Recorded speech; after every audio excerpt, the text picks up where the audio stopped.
സമരത്തിന്റെ ചൂടുമേറുകയാണ്. കാളിദാസ്, സെക്രട്ടേറിയറ്റിന് മുന്നിൽ കഴിഞ്ഞ 39 ദിവസമായിട്ട് രാപ്പകൽ സമരം നടത്തുന്ന സമരവേദിക്ക് മുൻപിലതേ കട്ടിലുകൾ തയ്യാറായി കഴിഞ്ഞു എന്നുള്ളതാണ്. അനിശ്ചിതകാല നിരാഹാര സമരത്തിന്റെ 1ാം ദിനമാണിന്ന്. കഴിഞ്ഞ 38 ദിവസമായിട്ട് അവർ ഉന്നയിക്കുന്ന എല്ലാ ആവശ്യങ്ങളും സർക്കാർ പരിഗണിക്കുമെന്നുള്ള പ്രതീക്ഷ അവർക്കുണ്ടായിരുന്നു. ഇതിനിടയിൽ മഹാസംഗമവും വനിതാ ദിനവും സെക്രട്ടേറിയറ്റ് ഉപരോധവും എല്ലാം അവർ സംഘടിപ്പിച്ച് സർക്കാരിന്റെ ശ്രദ്ധയിലേക്ക് ഈ സമരം കൊണ്ടുവരികയും 2 തവണ ആരോഗ്യ വകുപ്പ് മന്ത്രി തന്നെ നേരിട്ട് ചർച്ച നടത്തുകയും ചെയ്തിരുന്നു. പക്ഷേ ചർച്ചകളെല്ലാം പരാജയപ്പെട്ടതിന് പിന്നാലെയാണ് അതിശക്തമായ സമരത്തിലേക്ക് ഇപ്പോൾ ആശാ വർക്കർമാർ കടക്കുന്നത്. ആരോഗ്യ വകുപ്പ് മന്ത്രി വീണ ജോർജ് ഡൽഹിയിലേക്ക് പുറപ്പെട്ട് കഴിഞ്ഞു. അതായത് ഇൻസെന്റീവ് ഉൾപ്പെടെയുള്ള കാര്യങ്ങളിൽ കേന്ദ്ര സർക്കാരിന്റെ നിലപാട് സ്വീകരിക്കുന്നതിന് വേണ്ടി ഈ വിഷയത്തിൽ ആശാ വർക്കർമാരുടെ പ്രശ്നങ്ങൾ എല്ലാം തന്നെ കേന്ദ്ര ആരോഗ്യമന്ത്രിയുടെ ശ്രദ്ധയിൽപ്പെടുത്തുന്നതിന് വേണ്ടിയിട്ടാണ് വീണ ജോർജ് ഡൽഹിയിലേക്ക് പുറപ്പെട്ടിരിക്കുന്നത്. അതേസമയം തന്നെ ഓണറേറിയം ഉൾപ്പെടെയുള്ള കാര്യങ്ങളിൽ ഒരു തീരുമാനമെടുക്കേണ്ടത് അത് സംസ്ഥാന സർക്കാർ തന്നെയാണ്. അതിന്മേൽ ഒരു കൃത്യമായിട്ടുള്ള നിലപാട് സർക്കാർ സ്വീകരിക്കാത്തതിനെതിരെയാണ് അതിശക്തമായ പ്രതിഷേധം ആശാ വർക്കർമാർ കാണിക്കുന്നത്. ഇന്നിപ്പോൾ 1ാം ദിവസം 3 ആശമാർ ചേർന്നാണ് അനിശ്ചിതകാല നിരാഹാര സമരത്തിന് തുടക്കമിടുന്നത്. ബിന്ദു, തങ്കമണി, ഷീജ ഈ 3 ആശമാർ അനിശ്ചിതകാല നിരാഹാര സമരത്തിലേക്ക് കടക്കുന്നു. അത് കൂടാതെ തന്നെ അടുത്ത ദിവസങ്ങളിലും ഈ ആവശ്യങ്ങളിന്മേൽ അനുകൂലമായിട്ടുള്ള ഒരു നിലപാട് സർക്കാരിന്റെ ഭാഗത്തു നിന്ന് ഉണ്ടായില്ല എങ്കിൽ ഈ രാപ്പകൽ സമരം നടത്തുന്ന കൂടുതൽ ആശാ വർക്കർമാർ അനിശ്ചിതകാല നിരാഹാര സമരത്തിലേക്ക് പോകും എന്നുള്ളത് തന്നെയാണ് അവർ വ്യക്തമാക്കുന്നത്. സമരത്തിൽ നിന്ന് പിന്നോട്ടില്ല. ഉന്നയിക്കുന്ന എല്ലാ ആവശ്യങ്ങളും സർക്കാർ അനുകൂലിക്കണം, അനുകൂലമായ നിലപാട് സ്വീകരിക്കണം. അത് വാക്കാൽ പറഞ്ഞാൽ പോരാ, രേഖാമൂലം കൃത്യമായിട്ട് അതെല്ലാം അംഗീകരിച്ചു എന്നുള്ള മറുപടി സർക്കാരിന്റെ ഭാഗത്തു നിന്ന് ലഭിക്കാതെ സമരത്തിൽ നിന്ന് പിന്നോട്ടില്ല എന്നുള്ളത് തന്നെയാണ് ആശാ വർക്കർമാരുടെ തീരുമാനം. ഇന്നിപ്പോൾ 1ാം ദിനമാണ് അനിശ്ചിതകാല നിരാഹാര സമരം. അത് അധിക ദിവസം നീട്ടിക്കൊണ്ടു പോകാതെ എത്രയും വേഗം അവരുടെ പ്രശ്നത്തിന് ഒരു പരിഹാരം കാണാൻ കഴിയണം എന്നുള്ളത് തന്നെയാണ് ആശാ വർക്കർമാർ പറയുന്നത്. ഡൽഹിയിലേക്ക് ആരോഗ്യ വകുപ്പ് മന്ത്രി പോയിട്ടുണ്ട്. മന്ത്രി തിരിച്ചെത്തുമ്പോൾ അവരുടെ പ്രശ്നങ്ങൾക്ക് ഒരു പരിഹാരവുമായിട്ടാകും മന്ത്രി വരിക എന്നുള്ള പ്രതീക്ഷ അവർക്കുണ്ട്. പക്ഷേ ഇൻസെന്റീവ് ഉൾപ്പെടെയുള്ള കാര്യങ്ങളിൽ മാത്രമേ മന്ത്രിക്ക് കേന്ദ്രവുമായിട്ട് ഒരു ചർച്ച നടത്താൻ കഴിയുകയുള്ളൂ, ഒരു തീരുമാനത്തിലെത്തുവാൻ കഴിയുകയുള്ളൂ. ഓണറേറിയം ഉൾപ്പെടെ വർദ്ധിപ്പിക്കുന്നതിൽ തീരുമാനമെടുക്കേണ്ടത് സംസ്ഥാന സർക്കാർ തന്നെയാണ്. 3 ഇരട്ടിയായിട്ട് ഓണറേറിയം വർദ്ധിപ്പിച്ച് നൽകുന്നതിന് വേണ്ടിയുള്ള ഒരു സാമ്പത്തിക സാഹചര്യത്തിലൂടെയല്ല സംസ്ഥാന സർക്കാർ ഇപ്പോൾ കടന്നു പോകുന്നത് എന്നുള്ള ന്യായീകരണം കഴിഞ്ഞ ദിവസം ആരോഗ്യ വകുപ്പ് മന്ത്രി തന്നെ വ്യക്തമാക്കുന്നത് നമ്മൾ കണ്ടിട്ടുണ്ടായിരുന്നതാണ്. എന്തായാലും എത്തരത്തിലാണ് ആശാ വർക്കർമാരുടെ ഈ സമരം അവസാനിക്കുക എന്നുള്ളതാണ് ഇപ്പോൾ എല്ലാവരും ഉറ്റുനോക്കുന്നത്. കേന്ദ്രത്തിൽ പോയി മടങ്ങിയെത്തുന്ന ആരോഗ്യ വകുപ്പ് മന്ത്രി ആശമാരുടെ പ്രശ്നത്തിനൊരു പരിഹാരവുമായിട്ടാകുമോ മടങ്ങിയെത്തുക എന്നുള്ളതും എല്ലാവരും ഉറ്റുനോക്കുന്ന ഒരു കാര്യം തന്നെയാണ്. എന്തായാലും ഇപ്പോഴും ഈ സമരം അവർ ആരംഭിക്കുന്നത് അത് തുടരുന്നത് വലിയ പ്രതീക്ഷയോടുകൂടി തന്നെയാണ്. കഴിഞ്ഞ ഒരു ദിവസം ഒരു പകലെന്ന് പറയുന്നത് ഈ സമരത്തിൽ നിന്ന് പിൻവാങ്ങി വീട്ടിലേക്ക് മടങ്ങിപ്പോകാൻ കഴിയുമെന്നുള്ള പ്രതീക്ഷയായിരുന്നു. പക്ഷെ ആ പ്രതീക്ഷയൊക്കെ കെട്ടണഞ്ഞു പോയി. വീണ്ടും അനിശ്ചിതകാല നിരാഹാര സമരത്തിലേക്ക് അവർ എത്തുന്നു. അതും വലിയ പ്രതീക്ഷയോടെ തന്നെയാണ് എന്നുള്ളതാണ്. എന്തായാലും 39ാമത്തെ ദിവസം രാപ്പകൽ സമരത്തിന്റെ 39ാമത്തെ ദിവസം റിലേ അനിശ്ചിതകാല നിരാഹാര സമരത്തിലേക്ക് അവർ കടക്കുന്നു. ശരി സൂര്യ, എന്നിരുന്നാലും കേന്ദ്രവും സംസ്ഥാനവും തമ്മിലുള്ള തർക്കം അങ്ങനെ തന്നെ തുടരുന്നുണ്ട്. ഈ വീണ ജോർജ് അടക്കം ഇപ്പോൾ ഡൽഹിയിൽ എത്തിയൊരു സാഹചര്യത്തിൽ ഇതിൽ എത്രത്തോളം പരിഹാരം ഉണ്ടാകും എന്നുള്ളതാണ് പ്രധാനമായി പറയേണ്ടത്. പാർലമെന്റിൽ നേരത്തെ തന്നെ JP നദ്ദ അടക്കം ഈ ഒരു വിഷയം ഉന്നയിച്ചിട്ടും അല്ലെങ്കിൽ അതിനൊരു പരിഹാരം കാണാമെന്ന് പറഞ്ഞിട്ട് പോലും ഇപ്പോഴും അതിനൊരു കൃത്യമായ നടപടികളൊന്നും കൈക്കൊണ്ടിട്ടില്ല എന്നുള്ളതാണ് മനസ്സിലാക്കാൻ സാധിക്കുന്നത്. അതുകൊണ്ട് തന്നെ ഈ ഒരു നിരാഹാര സമരം എത്ര നാൾ നീളുമെന്നുള്ളതും കൂടിയാണ് നമുക്ക് അറിയാനുള്ളത്. എന്നിരുന്നാലും ആ ഒരു സമരം ആരംഭിച്ചിരിക്കുന്നു അല്ലെ? തീർച്ചയായിട്ടും സമരത്തിന്റെ 1ാം ദിനം മുതൽ തന്നെ കേന്ദ്ര സംസ്ഥാന സർക്കാരുകൾ പരസ്പരം പഴിചാരി മാറി നിൽക്കുന്ന സാഹചര്യമാണ് നമ്മൾ കാണുന്നത്. വീണ്ടും അവരുടെ സമരം ശക്തമാകുന്ന സാഹചര്യത്തിലാണ് ഒരു ഇടപെടൽ സർക്കാരിന്റെ ഭാഗത്തു നിന്ന് ഉണ്ടാകുന്നത്. പക്ഷേ സംസ്ഥാന സർക്കാരിന്റെ ഭാഗത്തു നിന്ന് ആശമാർക്ക് ചെയ്യാനുള്ള കാര്യങ്ങളെല്ലാം ചെയ്തു കഴിഞ്ഞു. അനുഭാവപൂർണമായ നിലപാടാണ് കേരളത്തിൽ ആശാ വർക്കർമാർക്ക് വേണ്ടി സംസ്ഥാന സർക്കാർ സ്വീകരിക്കുന്നത്, LDF സർക്കാർ സ്വീകരിക്കുന്നത് എന്നുള്ള വാദം ആവർത്തിക്കുകയാണ് ആരോഗ്യ വകുപ്പ് മന്ത്രി. പക്ഷേ എന്ത് അനുകൂല നിലപാടാണ് സർക്കാർ ആശാ വർക്കർമാർക്ക് വേണ്ടി സ്വീകരിക്കുന്നത് എന്നുള്ള ചോദ്യം ആശാ വർക്കർമാർ തിരിച്ചു ചോദിക്കുന്നുണ്ട്. അതിന് മറുപടി നൽകാൻ ആരോഗ്യ വകുപ്പിന് കഴിയുന്നില്ല എന്നുള്ളതാണ്. നിലവിൽ ഓണറേറിയം വർദ്ധിപ്പിക്കുക, അതിൽ ചെയ്യുന്ന ജോലിക്ക് അനുസൃതമായ കൂലി അല്ല അവർക്ക് ഇപ്പോൾ ലഭിക്കുന്നത്. അത് മിനിമം വേതനം ലഭ്യമാക്കുക, അതുപോലെ തന്നെ വിരമിക്കൽ ആനുകൂല്യമായിട്ട് 5 ലക്ഷം രൂപ പ്രഖ്യാപിക്കുക. ഈ 2 അടിസ്ഥാന ആവശ്യങ്ങളിൽ മേൽ സർക്കാരിന്റെ ഭാഗത്തുനിന്നൊരു അനുകൂല തീരുമാനം ഉണ്ടാകുന്നത് വരെ സമരം തുടരാൻ തന്നെയാണ് ആശാവർക്കർമാർ തീരുമാനിച്ചിരിക്കുന്നത്. അത് ഓരോ ദിവസവും അതിശക്തമായ സമരത്തിലേക്ക് അവർ പോകുന്നു. കഴിഞ്ഞ ദിവസം വരെ രാപ്പകൽ സമരം നടത്തുകയും അതിനിടയിൽ സെക്രട്ടേറിയറ്റ് ഉപരോധം പോലെ 5000-ഓളം വരുന്ന ആശാവർക്കർമാരെ അണിനിരത്തി വലിയ പ്രതിഷേധം സംഘടിപ്പിക്കുകയും ചെയ്തതിന് പിന്നാലെ അനിശ്ചിതകാല നിരാഹാര സമരത്തിലേക്ക് ആശാവർക്കർമാർ കടക്കുന്നു. 3 ആശമാർ അതിന് തുടക്കമിടുന്നു എന്ന് ഇപ്പോൾ പറയാമെങ്കിലും ഇനിയും അനുകൂല നിലപാട് സർക്കാരിന്റെ ഭാഗത്ത് നിന്നുണ്ടായില്ല എങ്കിൽ വരും ദിവസം അനിശ്ചിതകാല നിരാഹാര സമരത്തിലേക്ക് കടക്കുന്ന ആശമാരുടെ എണ്ണം കൂടും എന്നുള്ളത് തന്നെയാണ്. എന്തായാലും എത്രയും വേഗം ഇതിനൊരു പ്രശ്ന പരിഹാരം ഉണ്ടാകണമെന്ന ആവശ്യം തന്നെയാണ് അപ്പോഴും ആശാവർക്കർമാർ ആവർത്തിച്ചുന്നയിക്കുന്നത്. സമരം ആരംഭിച്ചിരിക്കുന്നു എന്നുള്ളതാണ് ഏറ്റവും പ്രധാനം എന്ന് പറയുന്നത്. കഴിഞ്ഞ ദിവസം നടന്ന 2ാം ചർച്ചയടക്കം വലിയ പരാജയമായിരുന്നു, അത് വെറുമൊരു പ്രഹസനമായിരുന്നു എന്നുള്ളൊരു വാദം കൂടി ആശാ വർക്കർമാർ ഉയർത്തുന്നു എന്നുള്ളതാണ് ഏറ്റവും പ്രധാനമായിട്ടുള്ള കാര്യമെന്ന് പറയുന്നത്. ഇപ്പോൾ ആശാ വർക്കർമാർ അവരുടെ നിരാഹാര സമരത്തിന് തുടക്കമിട്ടിരിക്കുന്നു. 3 ആശാ വർക്കർമാരിൽ തുടങ്ങുന്ന ആ ഒരു നിരാഹാര സമരം എത്ര ദിവസം നീളുമെന്നുള്ളത് ഇപ്പോഴും അറിയാൻ സാധിച്ചിട്ടില്ല. അല്ലെങ്കിൽ ആ ഒരു സമരം എത്രത്തോളം നീട്ടാമെന്നുള്ളതിന് കൃത്യമായൊരു മറുപടി അല്ലെങ്കിൽ അതൊരു പ്രതീക്ഷ നൽകേണ്ടത് സംസ്ഥാന സർക്കാർ അടക്കമാണ്, അല്ലെങ്കിൽ കേന്ദ്ര സർക്കാരും സംസ്ഥാന സർക്കാരും കൂടിയാണ്. കാരണം ഈ 2 സർക്കാരുകളും അങ്ങോട്ടും ഇങ്ങോട്ടും വാദങ്ങൾ ഉയർത്തുന്ന, ആരോപണങ്ങൾ ഉയർത്തുന്ന ഒരു സാഹചര്യത്തിൽ ഇപ്പോഴും ആശാ വർക്കർമാർ നടുക്ക് നിൽക്കുകയാണ്. എന്ത് ചെയ്യണമെന്നറിയാതെ, അവരുടെ ആവശ്യങ്ങൾ ആരോട് ചോദിക്കണമെന്നറിയാതെ, അവരുടെ ആവശ്യങ്ങൾ ആരാണ് നടത്തി തരേണ്ടത് എന്നുള്ളതറിയാതെ. എന്നിരുന്നാലും ഏറ്റവും പ്രധാനമായും സംസ്ഥാന സർക്കാർ അത് കൃത്യമായി നടത്തി തരണം എന്നുള്ള ആവശ്യം കൂടിയാണ് ഇത്രയും നാളുകളായും അവർ ഉന്നയിച്ചുകൊണ്ടിരിക്കുന്നത്. ഇപ്പോൾ നിലവിൽ ആശാവർക്കർമാർ സംസാരിച്ചു തുടങ്ങിയിരിക്കുന്നു. അല്പസമയത്തിനുള്ളിൽ തന്നെ ആ ഒരു സമരത്തിലേക്ക് കൃത്യമായി കടക്കും എന്നുള്ളതാണ് പ്രധാനമായും അവരുടെ ആവശ്യങ്ങളും അല്ലെങ്കിൽ അവർ നിരാഹാരം ഇരിക്കുന്ന ആ ഒരു സാഹചര്യം കൂടി വെളിപ്പെടുത്തുന്ന ആ ഒരു പ്രസംഗം കൂടിയാണ് അവിടെ നടക്കുന്നത്, അല്ലേ സൂര്യ?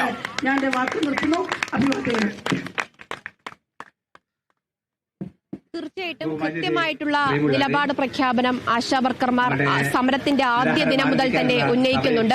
കൃത്യമായിട്ട് അവർക്ക് വേണ്ട ആവശ്യങ്ങൾ അവരുടെ രാപ്പകൽ സമരവേദിയിൽ തന്നെ ബാനർ എഴുതി അവർ തൂക്കിയിട്ടുണ്ട്. അതിൽ 2 ആവശ്യങ്ങൾ സർക്കാർ അംഗീകരിച്ചു. കുടിശ്ശികയായിട്ടുണ്ടായിരുന്ന ഓണറേറിയം അവർക്ക് നൽകി. ഓണറേറിയത്തിൽ നിലനിന്നിരുന്ന നിബന്ധനകൾ മാറ്റിക്കൊണ്ടുള്ള ഉത്തരവും പുറപ്പെടുവിച്ചു. പക്ഷേ അടിസ്ഥാന ആവശ്യങ്ങൾ ഇപ്പോഴും ബാക്കി നിൽക്കുന്നു. അതിൽ മിനിമം വേതനം ലഭ്യമാക്കുക തുടങ്ങിയ അടിസ്ഥാന ആവശ്യങ്ങളിൽ ഇപ്പോഴും ഒരു കൃത്യമായിട്ടുള്ളൊരു മറുപടി, ഇവർക്ക് അനുകൂലമായിട്ടുള്ളൊരു മറുപടി നൽകിയിട്ടില്ല എന്നുള്ളതാണ്. അതിന്മേലാണ് പ്രതിഷേധം ശക്തമാക്കുന്നത്. അനിശ്ചിതകാല നിരാഹാര സമരത്തിന് തുടക്കമാകുന്നു. നിരാഹാര സമരം ഇരിക്കുന്ന 3 ആശമാരെയും മാലയിട്ടുകൊണ്ട് സമരത്തിലേക്ക് ക്ഷണിക്കുകയാണ്. അവർക്ക് 3 കട്ടിലുകൾ നമുക്ക് ഈ രാപ്പകൽ സമരവേദിയിലേക്ക് ഇട്ടിരിക്കുന്നത് കാണാം. അനിശ്ചിതകാല നിരാഹാര സമരം അത് എത്ര ദിവസം പോകുമെന്നറിയില്ല. പക്ഷേ വലിയ പ്രതീക്ഷയോടെ തന്നെ അവർ ഈ സമരത്തിലേക്ക് ഇറങ്ങിത്തിരിക്കുകയാണ്. വലിയ കഷ്ടതകൾ അനുഭവിച്ചിട്ടുണ്ടായിരുന്നു. കേവലം 232 രൂപയാണ് പ്രതിദിനമായിട്ട് ഒരാശയ്ക്ക് ലഭിക്കുന്നത്. ഒരു ദിവസം പോലും വിശ്രമമില്ലാതെ ചെയ്യുന്ന ജോലിക്കാണ് കേവലം 232 രൂപ പ്രതിദിനം ലഭിക്കുന്നത്. അതിൽ നിന്നുണ്ടായ കഷ്ടതകൾ അത് പാരമ്യത്തിലെത്തിയ ഘട്ടത്തിലാണ് അവർ പ്രത്യക്ഷമായ വലിയ സമരത്തിലേക്ക് എത്തിയത്. ഇതിൽ ഇനി ഈ ആവശ്യങ്ങൾ അംഗീകരിക്കാതെ മടങ്ങിപ്പോകാൻ കഴിയാത്ത സാഹചര്യത്തിലേക്ക് ആശാവർക്കർമാർ എത്തി നിൽക്കുന്നു എന്നുള്ളത് തന്നെയാണ്.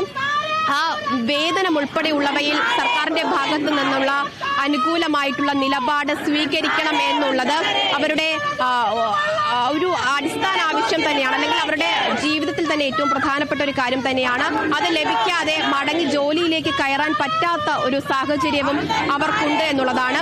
കഴിഞ്ഞ ദിവസവും ആരോഗ്യമന്ത്രി ആവർത്തിക്കുന്ന ഒരു സാഹചര്യം, ഭൂരിപക്ഷം വരുന്ന ആശാമാരിൽ കേവലം കുറച്ചുപേർ മാത്രമാണ് ഈ സെക്രട്ടേറിയറ്റിന് മുന്നിൽ സമരം നടത്തുന്നത് എന്നുള്ളതാണ്.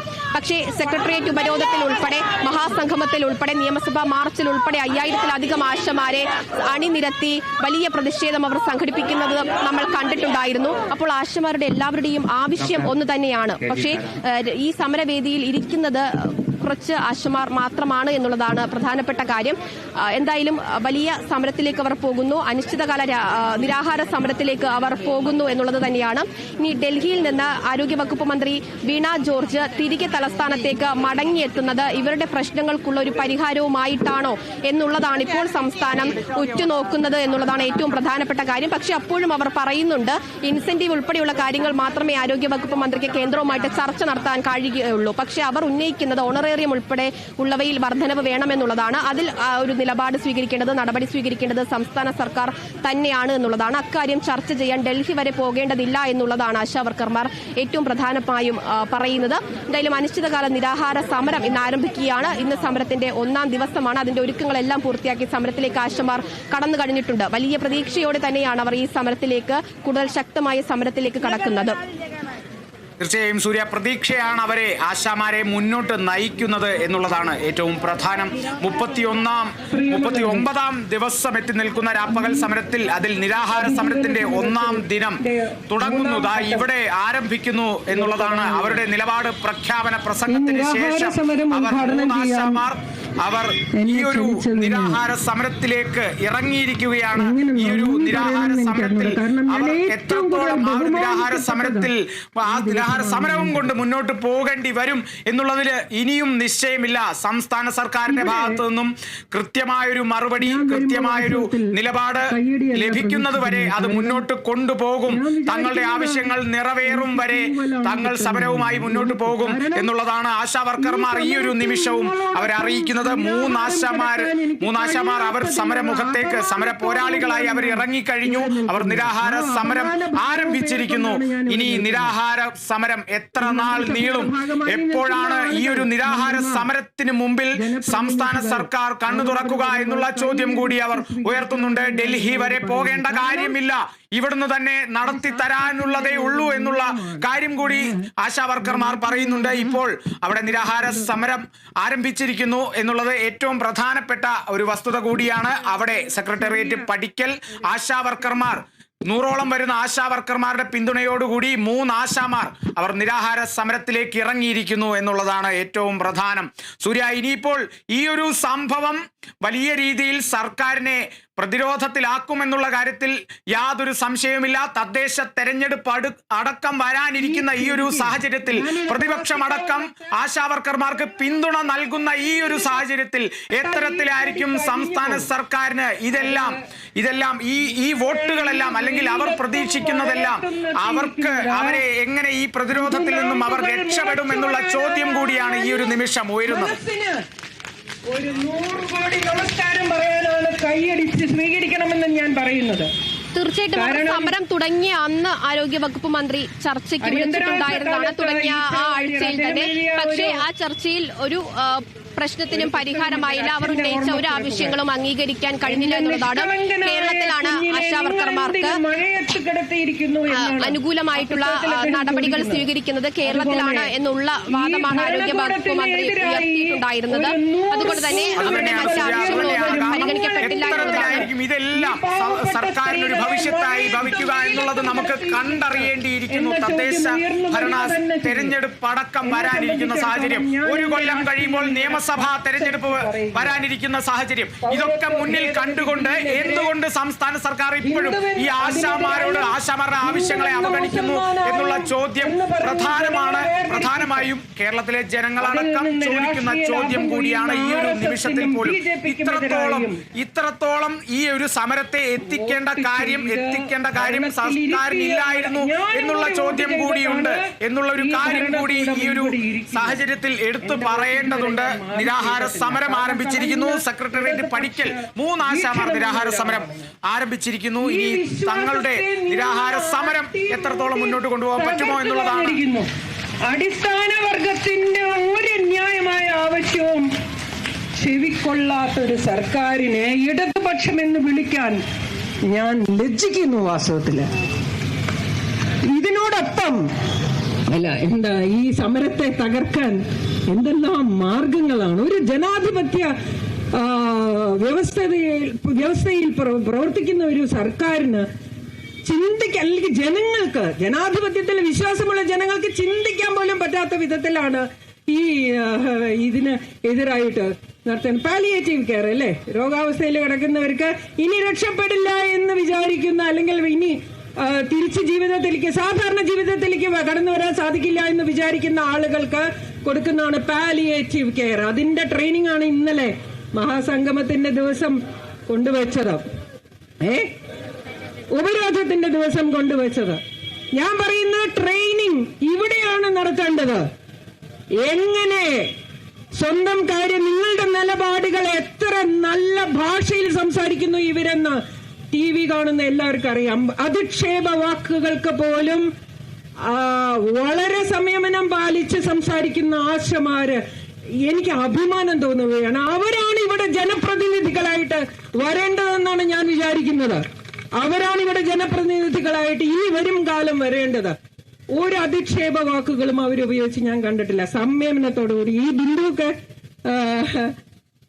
ചിരിച്ച സന്തോഷിച്ച മുഖത്തോടുകൂടി അല്ലാതെ, അത് അത്രയും സംയമനമുള്ള ആളുകൾക്കേ പറ്റുള്ളൂ. അത് തീയിൽ കുരുത്തത് വെയിലത്ത് വാടില്ല എന്ന് മാത്രമേ പറയാനുള്ളൂ. അതുകൊണ്ട് ഇത് നമ്മള് എന്താ പല ചോദ്യങ്ങളും വരുന്നുണ്ട്. നിങ്ങൾ ആശാ വർക്കറാണോ? മിനിയോട് എപ്പോഴും ചോദിക്കുന്നതാണ്. എനിക്ക് വേറെ ഒരുപാട് പര്യായ പദങ്ങളൊക്കെ ഇപ്പൊ കിട്ടിയിട്ടുണ്ട്. കീടം, വേറെ സാംക്രമിക രോഗം പരത്തുന്ന കീടം. ഞാൻ പറയുന്നത് നല്ലതാണെന്ന്. ഒരു ലോകത്തിനെ ചൂണ്ടുവിരലിൽ നിർത്തിയ ഒരു കുഞ്ഞു വൈറസാണ് ഈ കോവിഡ് എന്ന് പറയുന്നത്. ചൂണ്ടുവിരലില് എല്ലാ രാജ്യങ്ങളും ചൂണ്ടുവിരലിൽ നിർത്തിക്കളഞ്ഞു. അത് ഒരു ഉപ്പിന്റെ തരിയെ 10 ലക്ഷമായിട്ട് മുറിച്ചാൽ എത്രയുണ്ടോ അതിലും ചെറുതാണ്. ആ കീടമാണ് ലോകത്തിനെ സ്തംഭിപ്പിച്ച് നിർത്തിയത്. അതുകൊണ്ട് ആ പേര് താങ്കൾക്ക് ചേരുമെന്ന് എനിക്ക് പറയാനുള്ളൂ. അതുകൊണ്ട് അത് ചേരും. അത് ഈ എന്താണ്, ആശാവർക്കറാണോ ഇതിന് സപ്പോർട്ട് ചെയ്യാൻ വരുന്നതെന്നൊക്കെ ആളുകൾ ചോദിക്കുന്നുണ്ട്. അല്ലാത്തവരും വരുന്നില്ലേ? കർഷകരുടെ സമരം ദില്ലിയിൽ നടന്നപ്പോ പോയവരെല്ലാരും കർഷകരായിരുന്നു. അല്ലാത്ത എല്ലാരും പോയില്ലേ? ഞാൻ എനിക്ക് പോകാൻ പറ്റുമായിരുന്നെങ്കിൽ ഞാനും പോവായിരുന്നു. കാരണം അത്രയും തൊഴിലാളി വിരുദ്ധ നയങ്ങളാണ് കേന്ദ്ര സർക്കാർ കൊണ്ടുവന്നതിലൊന്നും എനിക്ക് യാതൊരു സംശയവും ഇല്ലാത്ത ഒരാളാണ്. അപ്പോ അത്തരം ഞാൻ ഇന്നിവിടെ ഇറങ്ങിയത് സിനിമാ ഡയലോഗ് പറഞ്ഞ കള പറിക്കാനൊന്ന് ഇറങ്ങിയതാണെന്ന് എനിക്ക് പറയാനുള്ളൂ. അതുകൊണ്ട് പൗരത്വ ഭേദഗതി ബില്ലിനെതിരെ മണിപ്പൂരിൽ നിശബ്ദനായി ഇരുന്ന പ്രധാനമന്ത്രിക്കെതിരെ, അത്തരം നിലപാടുകൾക്കെതിരെ നിങ്ങൾ ശബ്ദിക്കാനുണ്ടാകും എന്ന തോന്നലിൽ നിന്നാണ് ഞാൻ ഇടതുപക്ഷത്തിന് വോട്ട് ചെയ്തത്. പക്ഷേ ഇവിടെ എന്താണ് മന്ത്രി പറയുന്നത്? നിങ്ങളെ ഞാൻ ചേർത്ത് പിടിക്കുന്നു എന്നാണ്, അല്ലേ? ചേർത്ത് പിടിക്കലിന്റെ മറ്റൊരു ഉദാഹരണം നമ്മള് മഹാഭാരതത്തിലുണ്ട്. ധൃതരാഷ്ട്ര ആലിംഗനം എന്ന് പറയുകയെ ചേർത്ത് പിടിച്ചു. പക്ഷെ ആള് വേറെ മാറിപ്പോയതുകൊണ്ട് തവിട് പൊടിയായി പോയില്ല. അതുകൊണ്ട് ചേർത്ത് പിടിക്കുമ്പോ ഒന്ന് ശ്രദ്ധിച്ചിരിക്കുന്നത് നല്ലതാണ്. കേരളത്തിന് കിട്ടാനുള്ളത് കിട്ടിയാൽ നിങ്ങളെ തൊഴിലാളികളായി കാണും എന്നാണ് സർക്കാർ ഇപ്പൊ പറയുന്നത്. ആ കാഴ്ച ഇവിടെ സർക്കാരിനും പറ്റുമല്ലോ. തൊഴിലാളികളായി പ്രഖ്യാപിക്കുകയെങ്കിലും ചെയ്യണമെന്ന് ഞാൻ പറയുന്നു. ഈ നിങ്ങൾ എന്തായാലും പരസ്യമായ ഒരു മീറ്റിങ്ങിനാണല്ലോ പോയത്, ചർച്ചയ്ക്ക്. ഒരു രഹസ്യ ബ്രേക്ക്ഫാസ്റ്റ് മീറ്റിങ്ങിന് പോയില്ല എന്നുള്ളത് എനിക്ക് വളരെ സന്തോഷം തരുന്ന ഒരു ദിവസമാണ്.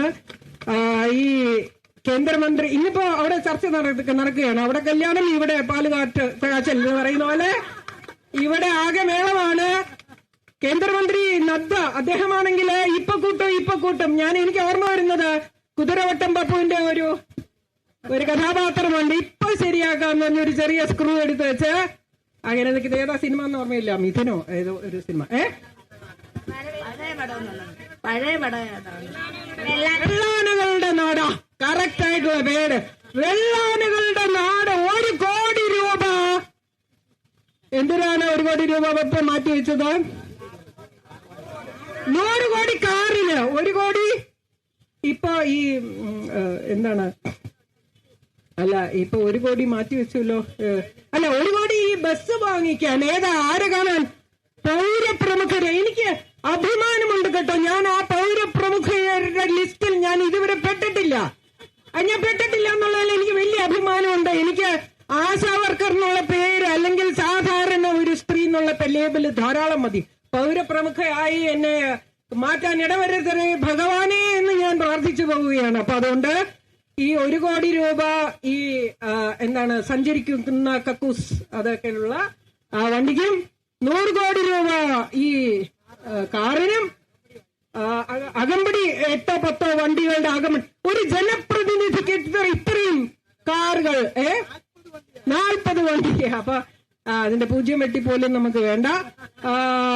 ഈ അതുപോലെ ഈ ധാരാളിത്തം, ഈ ധൂർത്ത് അവസാനിപ്പിച്ചുകൊണ്ട് ഇവർക്കുള്ള പൈസ സാലറി ചലഞ്ച് നടത്തിയല്ലോ. നമ്മള് ഈ വയനാടിൽ വെള്ളപ്പൊക്കത്തിലൊക്കെ സാലറി ചലഞ്ച് നടത്തി ഓരോ ആളുകളുടെ. ഞാൻ പറയുന്നത് ഇത് വേറൊരു ചലഞ്ചാണ്. ഈ അമ്മമാരോടൊപ്പം ഉപവാസത്തിൽ പങ്കെടുക്കാൻ, ഒരു നേരമെങ്കിലും ഭക്ഷണം ഉപേക്ഷിച്ച് ഈ ഉപവാസ സമരത്തിൽ പങ്കെടുക്കാനുള്ള ഉപവാസ സമര ചലഞ്ച് നമ്മൾ ഇന്നിവിടെ വാസ്തവത്തിൽ പ്രഖ്യാപിക്കണം. അതിനോടൊപ്പം ചേർന്ന് നിൽക്കാൻ മനസ്സാക്ഷിയുള്ള എല്ലാവരും തയ്യാറാവുകയും വേണം. ഞാൻ നോക്കുമ്പോ കാണുന്നത് അംഗൻവാടി ജീവനക്കാരപ്പുറത്ത് സമരം ഇരിക്കുന്നു. ഇന്ന് മത്സ്യബന്ധന തൊഴിലാളികൾ സമരം ഇരിക്കുന്നുണ്ട്. അടിസ്ഥാന വർഗത്തിന്റെ ആളുകളെല്ലാവരും കഷ്ടതയിലാണ്. അപ്പോ ഇത് എന്ത് നിലപാടാണെന്ന് എനിക്ക് മനസ്സിലാവുന്നില്ല. പോട്ടെ, ഈ കേരളം എല്ലാത്തിലും ഒന്നാമതാണെന്ന് പറയുന്നല്ലോ, എല്ലാ കാര്യത്തിലും. വിദ്യാഭ്യാസത്തിൽ ഒന്നാമത്, പിന്നെ ഈസ് ഓഫ് ഡൂയിങ് ബിസിനസ്, അതെ, ആരോഗ്യ മേഖലയിൽ നമ്മൾ ഒന്നാമതായി. ഇനി വരാൻ പോകുന്ന ഒരു മേഖല ഇതുവരെ പ്രഖ്യാപിച്ചിട്ടില്ല, പക്ഷെ ഞാനിപ്പോ പ്രഖ്യാപിക്കുന്നു, യന്ത്രമനുഷ്യരുടെ സംസ്ഥാനമായിട്ട്. കാരണം നമ്മൾ ഈ ആർട്ടിഫിഷ്യൽ ഇന്റലിജൻസ് എന്ന് പറയല്ലോ, നിർമ്മിത ബുദ്ധി, അതിലുണ്ടാക്കുന്ന യന്ത്രമനുഷ്യർക്ക് എല്ലാം ചെയ്യാം. പിന്നെ ആളുകളെ കുളിപ്പിക്കാം, ഭക്ഷണം ഉണ്ടാക്കാം, എല്ലാ കാര്യങ്ങളും ചെയ്യാം, വൃത്തിയാക്കാം, രോഗികളെ നോക്കാം, പാലിയേറ്റീവ് കെയർ അല്ല. പക്ഷെ ഹൃദയം എന്നുള്ളത് ഇല്ല. അവർക്ക് വികാരങ്ങളില്ല, സഹാനുഭൂതിയില്ല. അപ്പോ ഇവിടെ ഇരിക്കുന്ന ഈ ഭരണവർഗത്തെ പ്രതിനിധാനം ചെയ്യുന്ന ആളുകളുടെ സഹാനുഭൂതി നഷ്ടപ്പെട്ടു പോയിരിക്കുന്നു, ഹൃദയം നഷ്ടപ്പെട്ടു പോയിരിക്കുന്നു. യന്ത്ര മനുഷ്യരുടെ ഒരു ഭരണകൂടം ഇവിടെ വന്നതിന്റെ ആഹ്ലാദം ഞാൻ നിങ്ങളോടൊപ്പം പങ്കുവയ്ക്കുന്നു.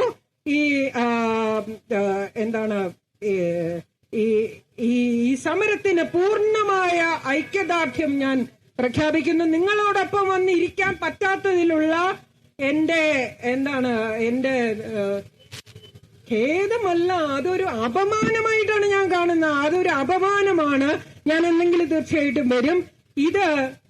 ഈ സമരം നിങ്ങൾ ഇറങ്ങിക്കഴിഞ്ഞു. ഇനി ഒരു തിരിച്ചുപോക്കില്ല. തിരിച്ചു പോയാൽ അത് നമുക്ക് പിന്നെ തിരിച്ചു വരാൻ പറ്റാത്ത വിധമുള്ള തിരിച്ചുപോക്കാണ്. അതുകൊണ്ട് ഇത് നിങ്ങൾ മുന്നോട്ട് തന്നെ പോകേണ്ടി വരും,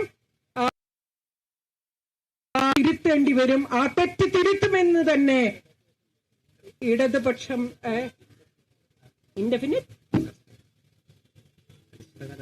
അനിശ്ചിതകാല നിരാഹാരമാണ്. എനിക്ക് ആരും എന്നോട് ചോദിച്ചു, നിങ്ങൾ 3 പേര് എന്തിനാണ് കിടക്കുന്നത്, അവരോടൊന്ന് പറയൂ, ഓരോ ആളുകളായിട്ട് കിടന്നാൽ മതി എന്നുള്ളത്. ഞാൻ പറഞ്ഞു, അത്രയും അധികം ആളുകൾ ക്യൂ നിൽക്കുകയാണ്. അത്രയും അധികം ആളുകൾ ക്യൂ നിൽക്കുന്നത് കൊണ്ട് ഇവര് 3 അല്ല 5 പേരല്ല 10 ആയാലും അവര് അനിശ്ചിതകാല നിരാഹാരം തുടരും. ഞാന് നിങ്ങളോടൊപ്പം ഈ ഉപവാസ സമരത്തിൽ ഇവിടെയല്ല, എന്റെ വീട്ടിൽ തീർച്ചയായും ഞാൻ പങ്കുചേരും. അത് മാത്രമേ എനിക്ക് പറയാനുള്ളൂ. എല്ലാവിധ ഭാവുകങ്ങളും നിങ്ങൾക്ക് നേരുന്നു. ഈ സമരം തോക്കാനുള്ള സമരമല്ല, അത് ജയിക്കാനുള്ള സമരം തന്നെയാണ്. ഇത് തിരുത്തപ്പെടുക, ഈ നിലപാടുകൾ തിരുത്തപ്പെടുക തന്നെ ചെയ്യും. ഒരു പുതിയ ഇടതുപക്ഷം ഉയർന്നു വരുന്നത് ഞാനിവിടെ കാണുന്നു. ആ ഇടതുപക്ഷത്തിന്റെ നിലപാട് അത് തീർച്ചയായിട്ടും പ്രതീക്ഷ നിർഭരമായ ഒരു കാര്യമാണ്. എല്ലാവിധ ഭാവുകങ്ങളും നേർന്നുകൊണ്ട് ഇവിടെ വന്നെത്തിച്ചേർന്ന എല്ലാ മാധ്യമ സുഹൃത്തുക്കൾക്കും, എല്ലാ രാഷ്ട്രീയ രംഗത്തെ പ്രതിനിധാനം ചെയ്യുന്ന മഹത് വ്യക്തികൾക്കും, പ്രിയപ്പെട്ട ആശമാർക്കും ഞാൻ ഒരു 100 കോടി നമസ്കാരം. എനിക്ക് അവസാനം ഒരു കാര്യം കൂടി ചെയ്യാനുണ്ട്. ഈ സഞ്ചിക്കകത്തുനിന്ന് ഞാൻ ഈ മാജിക് പോലെ ഓരോന്നെടുക്കുകയാണ്. ഈ കൊട നിങ്ങൾ ഒരുപാട് അധിക്ഷേപം കേട്ട ഒരു കാര്യമാണ് കൊട. അപ്പൊ ഈ കൊട അത് അറിയാതെ ഇത് ചുമപ്പായി പോയി കേട്ടാ, അറിയാതെ ചുമപ്പായി പോയി. അപ്പൊ അത് സാരമില്ല, നമ്മൾ അതെ ഈ കൊടയൊന്ന് ചൂടി ഒന്ന് എണീറ്റ് നിൽക്കാമോ? ഈ കൊട ചൂടി വരും. സാമൂഹ്യ പ്രവർത്തക KG താരയുടെ വാക്കുകളിലൂടെ സമരപ്രവർത്തകർക്ക് സമരത്തിലിരിക്കുന്ന ആശാമാർക്ക് ഊർജമേറുകയാണ് എന്നുള്ളതാണ് ഏറ്റവും പ്രധാനം. നിലപാടുകൾ തിരുത്തപ്പെടേണ്ടത് തന്നെയാണ്. സംസ്ഥാന സർക്കാരിനെതിരെയും കേന്ദ്ര സർക്കാരിനെതിരെയും ഒരേപോലെ വിമർശനം ഉന്നയിച്ചിരിക്കുകയാണ്, ആരോപണങ്ങൾ ഉന്നയിച്ചിരിക്കുകയാണ്. പ്രധാനമായും JP നദ്ദ ഇന്ന് വരും നാളെ വരും എന്ന് പറയുന്നതല്ലാതെ ഇതുവരെയും ഒരു നിലപാട് ഈ ഒരു കാര്യത്തിൽ സ്വീകരിച്ചിട്ടില്ല. അതോടൊപ്പം തന്നെ സംസ്ഥാന സർക്കാർ ഈ ഒരു കാര്യത്തിൽ കൃത്യമായ ഒരു ഉറപ്പ് നൽകുന്നില്ല എന്നുള്ളതുമാണ്. കേന്ദ്ര സർക്കാരും സംസ്ഥാന സർക്കാരും ഒരേപോലെ ഉത്തരവാദിത്വം കാണിക്കേണ്ടിയിരിക്കുന്നു ആശാപ്രവർത്തകരുടെ കാര്യത്തിൽ എന്നുള്ളതും കൂടിയാണ് സാമൂഹ്യ പ്രവർത്തക KG താര പറയുന്നത്.